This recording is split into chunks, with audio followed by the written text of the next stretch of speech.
kita di Bentri bersama saya Febe dan Kak Kasih. Oke, kali ini kita membahas permasalahan yang mungkin terjadi di kalangan anak muda juga ya Kak. Betul.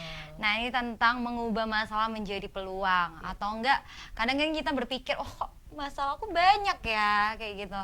Saya juga sih biasanya mikir sampai sekarang juga kayak gitu, kok belum satu ada lagi, ini betul. belum selesai ada lagi. Tapi kalau di kalangan remaja, dia apalagi lagi sekolah kayak gitu ya, pasti berpikir ini ujianku kok jelek atau enggak nilai tugasku tugasku kok belum selesai tapi ada lagi yang baru atau enggak lagi berantem sama temennya kayak gitu ya. Itu menjadi permasalahan di kalangan muda. Tapi sekarang kita mau mengubah mindset nih Kak pada kesempatan kali ini. Gimana sih biar masalah ini menjadi pikiran kita, wow, ini kesempatan yang baru gitu ya Kak. Mungkin masalah kemarin, ini susah deh, kayaknya nggak bisa deh, aku nggak bisa melewati ini semua. Tapi kita di kesempatan ini mau membahas gimana sih ini masalah ini menjadi peluang yang baru.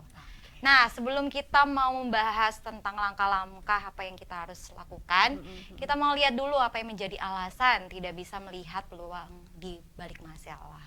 Oke, ya.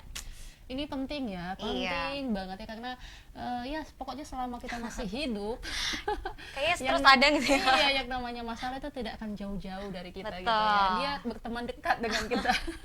Tetapi bukan masalahnya, tetapi bagaimana kita bisa menyikapi masalahnya ya, bagaimana kita bisa melihat peluang yang besar yang bisa membuat kita jauh lebih berkembang di balik masalah yang sedang kita hadapi. Betul. Seperti tadi kata Febe bilang kan, sepertinya nilai ujianku jelek gitu, atau aku nggak bisa lulus dengan nilai seperti ini. Nah, kalau sudah seperti itu, apa yang harus kita lakukan? Nah, sebelum kita sampai ke sana, kita mau lihat dulu apa sih yang menjadi penyebab kita itu sebagai remaja ya.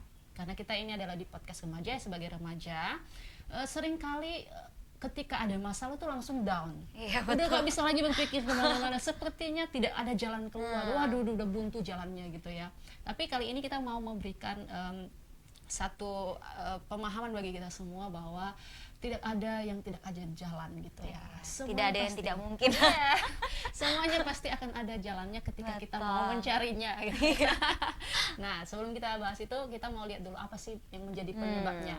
Kenapa pikiran kita tuh langsung buntu ketika kita menghadapi masalah. Nah, yang pertama itu bisa saja karena pola pikir kita belum matang ya. Namanya juga anak remaja gitu ya. Dimana kita tuh seringkali melihat atau berpikir dengan jangka pendek. Betul. Gitu ya, berpikir dengan jangka pendek di mana kita kesulitan ya, dan sangat jarang memikirkan dampak apa yang akan terjadi ke depan, sehingga ketika kita ada masalah, waduh, kita sudah langsung fokus di dalam masalah itu. Dan kemudian tidak berpikir lagi apa sih yang bisa saya kerjakan, yang bisa saya lakukan di dalam masalah ini. Itu yang pertama. Kemudian kita juga seringkali melihat bahwa melihat segala sesuatu itu akhir gitu ya. Waduh, akhir dari segala hal yang akan kita kerjakan. Jadi ketika ada masalah, waduh, ini udah nyerah, nggak ada lagi jalan keluarnya. Biasanya seperti itu gitu ya. Kita kayak merasa bahwa beban kita tuh terlalu berat, terlalu banyak, sehingga kita tidak lagi memikirkan atau mampu memikirkan jalan keluar yang harus kita hadapi ya. Bisa seperti itu. Lalu kemudian bisa juga karena tekanan lingkungan ya. Memang lingkungan ini juga sangat akan mempengaruhi kita. Betul. Gitu ya. Kalau misalnya kita lihat dengan budaya media sosial sekarang ini ya, dimana kalau misalnya kita melihat bahwa ada orang-orang yang jauh lebih sukses daripada kita merasa bahwa mereka tidak punya tantangan, mereka tidak punya masalah, cuman kita tok yang dikasih masalah gitu ya. Padahal sebenarnya kita nggak tahu bahwa di balik kesuksesannya sekarang ini pasti dong ada tantangan-tantangan yang dialaminya gitu ya. Bisa juga karena tekanan dari ekspektasi orang tua ya, karena memang terkadang orang tua kita memang membutuhkan atau menuntut kita ya untuk bisa mencapai apa juga yang mereka inginkan. Bisa juga karena itu, dan itu sangat menciptakan tekanan untuk kita, sehingga ketika kita merasa gagal, merasa ada masalah di dalam pekerjaan, dalam studinya kita, waktu kita udah langsung down gitu ya, karena kita merasa bahwa kita tidak bisa memenuhi ekspektasi dari orang tua kita. Itu. Lalu yang kemudian yang ketiga bisa juga karena fluktuasi emosi yang kuat, dia dimana pada masa remaja ini perubahan hormon yang terjadi itu sangat mempengaruhi kestabilan emosi kita ya.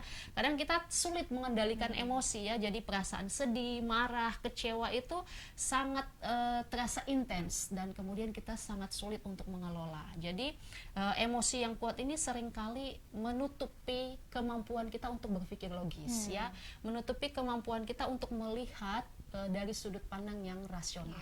Karena apa? Karena kita melulunya lihat yang negatif gitu kan. Ya, tenggelam di dalam perasaan negatif kita gitu ya. Tenggelam di dalam perasaan cemas dan putus asanya kita, sehingga tidak ada ruang lagi bagi kita untuk bisa memikirkan apa sih jalan keluar dari masalah ini gitu ya.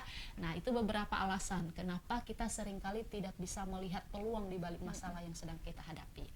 Tapi bukan berarti kita tidak mampu ya, ada jalan keluar. Nah, itu dia. Ya.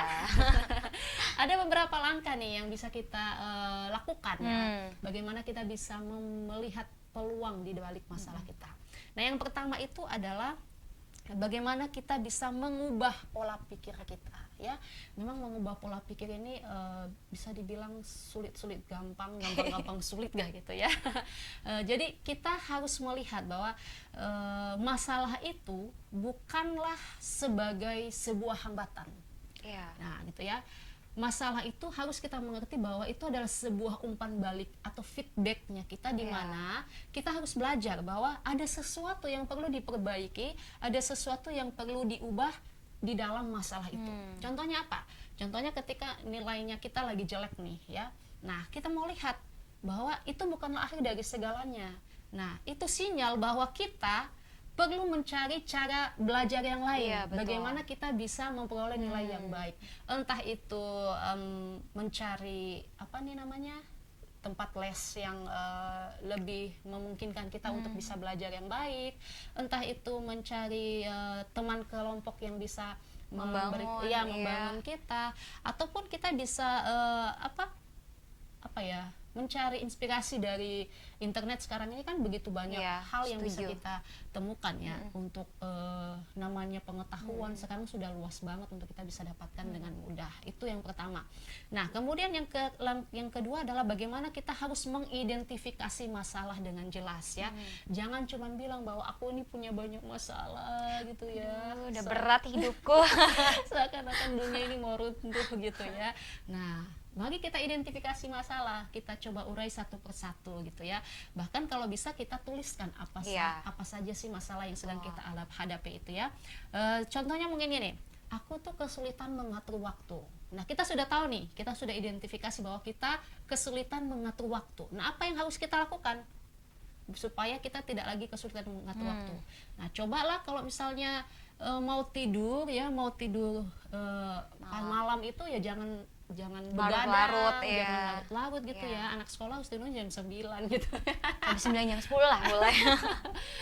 Gitu ya. Jadi sehingga nanti kita ada kesempatan bangun lebih awal di pagi gitu ya. Untuk belajar. Untuk bisa belajar. Katanya sih lebih pagi itu enak. Iya, betul. Katanya lebih gampang diingat sebenarnya. Kalau kita belajar di pagi hari, otak kita masih fresh gitu ya.